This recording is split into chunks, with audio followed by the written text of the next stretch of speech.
anak muda tuh nggak tahu gitu dengan apa yang terjadi di pasca konflik-konflik di masa lalu kayak gitu. Misalnya dengan isu stolen children tentang perang Timor Leste kayak gitu. Berapa banyak sih anak muda gitu, anak-anak milenial yang tahu soal apa yang terjadi di Timor Leste kayak gitu. Karena ini adalah salah seorang penyintas, Pak Robert namanya, yang cukup mungkin apa ya, ketidakterbukaan kita terhadap sejarah bangsa sendiri, masih banyak hal-hal yang ditutupi, simpang siur sejarah gitu kan, narasi yang dibuat oleh Orde Baru itu juga yang membuat kenapa anak muda seumuran gue tuh kayak mereka sebenarnya tidak tahu apa yang terjadi gitu kan, karena mungkin sounding atau berita-beritanya itu nggak ada, mereka jadi nggak tahu gitu kan. Kita harus banyak-banyak belajar, kita harus banyak-banyak melihat sejarah dari awal kemerdekaan kita dan rentetan peristiwa pelanggaran HAM yang berat, mau HAM yang kecil, itu semua kita harus banyak-banyak belajar untuk mengenal HAM lebih jauh lagi. Tengah sekarang banyak banget ya problematikanya, itu bahkan sampai ke ranah personal juga udah kena. Harusnya sih untuk kita lebih aware lah terkait isu-isu apapun itu, apalagi yang di masa lalu aja ada. Nah, kenapa harus dipelajari lagi? Karena kan khawatirnya ternyata pola-pola yang di masa lalu tuh bisa kejadian lagi loh di masa sekarang atau di masa yang akan datang. Jadi kan kita bisa lebih prepare untuk menghadapinya. Teman-teman, terima kasih atas proses malam hari ini.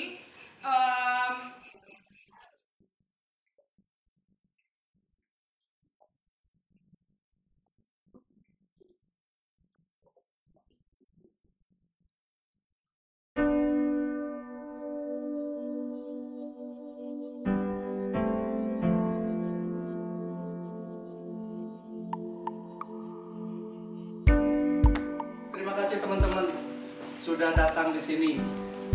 Dalam 5 hari ke depan kita akan bicara apa yang sudah kita lakukan, apa yang sudah kita dapatkan, dan apa yang akan kita kerjakan lagi besok dan besok-besoknya lagi.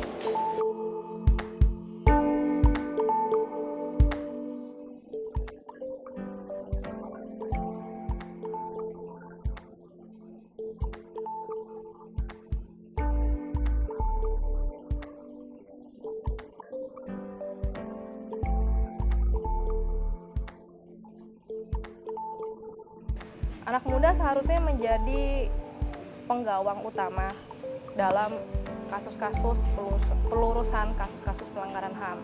Karena ya kita masih banyak yang bisa kita kerjakan, kita masih punya tenaga dan punya banyak waktu untuk terjun ke lapangan, untuk memfasilitasi korban, untuk menjadi pendamping, minimal untuk belajar dan untuk memberi kesadaran kepada masyarakat luas. Anak muda zaman sekarang itu nggak seperti yang dibilang orang tua gitu ya.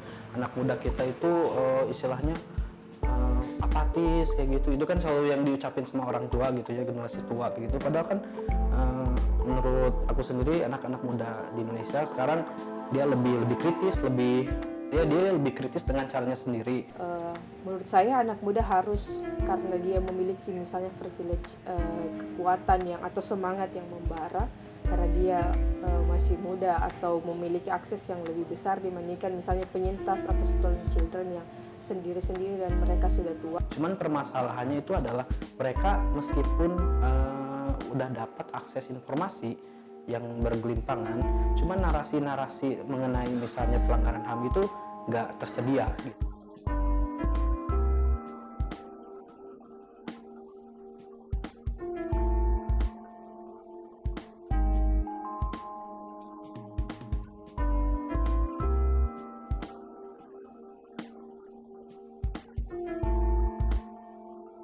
Kenyataan hidup gitu, bahwa ada orang-orang di sekeliling kita yang sampai hari ini belum mendapatkan haknya sebagai manusia di Republik ini. Sampai hari ini kalau anak-anak muda nggak tergerak untuk itu, saya nggak tahu lagi harus apa.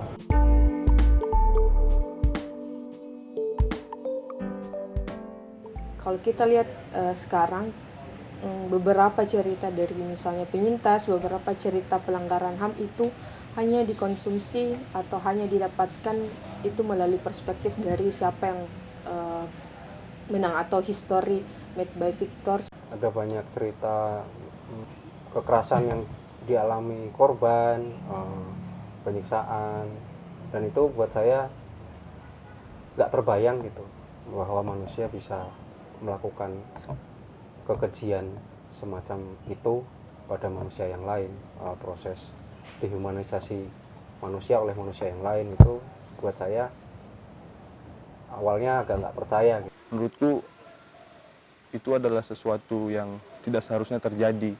Saya sebagai anak muda melihatnya bahwa peristiwa tersebut adalah peristiwa kejahatan masa lalu yang semestinya negara tidak lakukan pada saat itu, dan karena sekarang sudah terjadi seharusnya negara menyelesaikan. Banyak sekali, misal sahabat-sahabat saya yang sampai sekarang bahkan tidak mengerti sama sekali, dan ketika saya berdialog dengan mereka, oh ternyata tetangganya tuh ada loh yang dulu itu gerbani, ada yang dulu itu juga menjadi korban. Hingga hari ini banyak cerita dari mereka belum diketahui oleh masyarakat luas, yang seharusnya menurut saya diketahui sebagai sebuah sejarah alternatif di antara sejarah-sejarah yang dominan dan diciptakan, tidak melihat korban sebagai titik tolak dalam membuat cerita itu.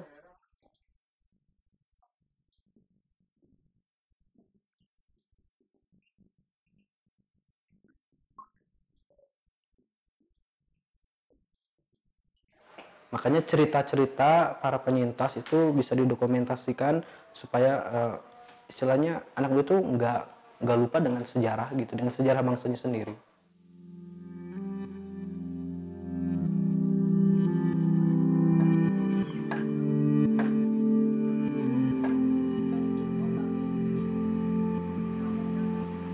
Di sini di program Humanity saya sebagai fasilitator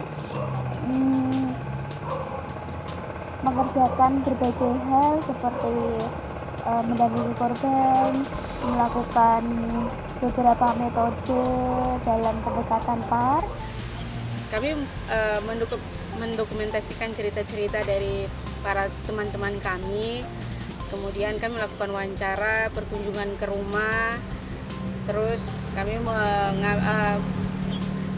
bersama-sama dengan mereka berbagi cerita dan kami mendengarkan cerita mereka. Ya, banyak cerita, semua Stolen punya ceritanya masing-masing. Menurut saya seperti memiliki roh yang membuat kita, wah saya merasa seperti ini, merasa di dalam ceritanya itu. Kalau proyek Humanity saya bekerja penelitian partisipatif, yang sebenarnya menitik beratkan kepada si narasumbernya untuk berpartisipasi dalam penelitian. Kita menggunakan pendekatan PAR, Participatory Action Research. Nah, di antara program-program praktek-praktek PAR itu, kita ngegunainnya batu bunga, peta tubuh, kotak memori, sama peta kampung yang dimodifikasi dengan seni kehidupan. Yang pertama batu bunga. Batu bunga itu kita ngebutuhin alat peraga kertas. Biasanya sih kita pakai kertasnya yang ukuran besar gitu ya. Terus nanti kertasnya itu dibagi 4 tuh. 4 cut. Yang di sini biasanya kita ngomongin kebenaran, di sini ngomongin keadilan, kaki bawah sini ngomongin pemulihan, dan di sini bebas dari kekerasan. Alat peraga lainnya kita punya batu sama bunga. Batu itu merepresentasikan perasaan negatif kita. Kebalikannya, bunga itu untuk mewakilkan sesuatu yang bahagia, sesuatu yang bisa disyukuri oleh korban itu sendiri. Metode kedua, kita menggunakan alur waktu. Alur waktu itu ngomongin tentang perjalanan hidupnya si korban. Bisa dari kecil, bisa dari besar sampai sekarang. Nanti itu digunakannya sifatnya harus berkelompok kan kalau PAR ini. Nah, alur waktu itu kenapa dilakukan berkelompok? Biar nanti kita bisa tarik tuh konteks yang lebih luasnya apa. Jadi kita ngomongin konteks yang lebih luasnya, tapi di antara konteks luas itu kita tahu sebenarnya di saat kejadian ini dalam konteks globalnya dia mengalami apa. dia kena dampak dari isu yang lebih globalnya lagi atau enggak, dan hubungan-hubungan lainnya, termasuk ngomongin pola kejadian yang dia lakukan, yang dialami itu apa. Selanjutnya kita ngomongin tentang peta kampung yang dimodifikasi dengan sungai kehidupan. Sebenarnya untuk apa sih dimodifikasi? Pertama harus cari tahu dulu kan peta kampung itu apa. Peta kampung itu gunanya untuk memetakan sebenarnya si korban itu kondisi rumahnya, kondisi lingkungan sekitarnya itu seperti apa. Selanjutnya sungai kehidupan itu sebenarnya ngomongin kayak alur waktu, tapi kalau alur waktu kan lebih dikontekskannya dengan yang konteks sosialnya seperti apa, konteks globalnya. Kalau misalkan sungai kehidupan itu lebih ke individu. Kotak memori itu kita alat peraganya kotak, sebenarnya bentuknya apapun sih, yang penting bisa dijadikan wadah untuk dia menyimpan kenangannya. Aku biasa menggali sebuah informasi itu kan dengan cara mengobrol tatap muka kayak gini, wawancara seperti inilah kayak gitu kan, buat menggalian informasi kayak gitu. Cuman setelah ada yang PAR ini, kita bisa ambil beberapa sampling gitu, beberapa metode yang kayaknya ini cocok nih buat beberapa kelompok korban yang ditangani sama LBH Bandung. Aku bersyukur banget sih kenal dengan metode PAR ini, karena dalam pengerjaannya itu memang beneran apa yang dia ungkapkan, apa yang dia rasakan tanpa campur dari kita cuma membantu ngedampingin aja. Dengan metode ini tuh kita nggak menjadikan para penyintas ini sebagai objek yang didokumentasikan gitu, tapi juga lebih setara antara si kita fasilitator yang humanity dengan penyintas di Stolen Children kayak gitu. Dari kami melakukan penelitian, kami tidak hanya menggali cerita-cerita mereka, tapi kami berproses dengan mereka. Di dalam proses itu ada juga proses pemulihan. Menurut mereka, apa yang mereka alami itu adalah sesuatu yang memalukan, sesuatu yang membawa dampak malu bagi diri mereka maupun keluarga. Jadi mereka diam. Tapi ketika kita berproses bersama-sama, itu mereka mulai bercerita, dan mereka secara terbuka mengatakan bahwa ini adalah pertama kali mereka mau bercerita soal apa yang mereka alami. Hal-hal yang sebelumnya tidak pernah dia ceritakan ke kami, termasuk kawan yang punya refleksi tentang tubuhnya, itu tidak pernah kami cerita, dia cerita, tapi ketika ada di PAR itu kemudian dia bisa membuka itu, dia punya ruang untuk berbagi cerita. Karena kita bicara dalam PAR gitu ya, di mana ada fasilitator dan ada juga penyintas, ketika mereka menceritakan hal-hal yang personal, sebuah ruang aman itu akan terbentuk sendirinya.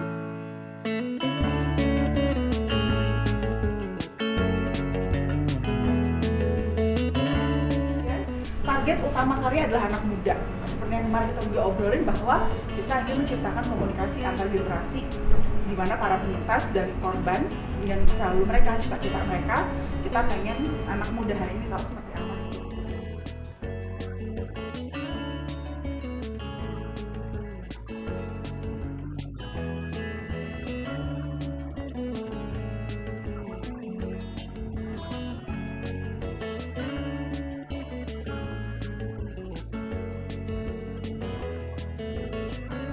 Apa yang saat ini dikerjakan dengan teman-teman soal pendokumentasian, kemudian menulis cerita, dan bagaimana kemudian cerita tersebut bisa disampaikan kepada orang lain. Setelah didokumentasikan, sebenarnya tujuan utama dari profesi humanity, terutama Stolen Children Sulawesi Selatan, adalah bagaimana mendekatkan isu Stolen Children ke masyarakat umum. Menurut saya perlu untuk mendekati mereka, bagaimana turut memikirkan bagaimana caranya agar isu-isu yang dipandang berat itu dapat diterima mereka, tetapi dengan media-media yang mudah.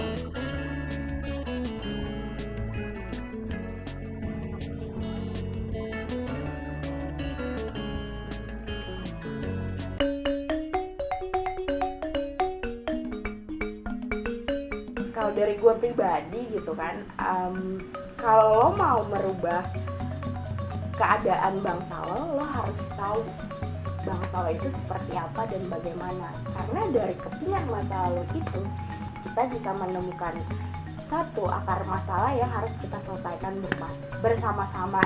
Lihat semangat korban yang kebanyakan sudah berusia senja, banyak yang hidup sendiri, itu mereka masih punya semangat, dan itu kupikir harus disuarakan.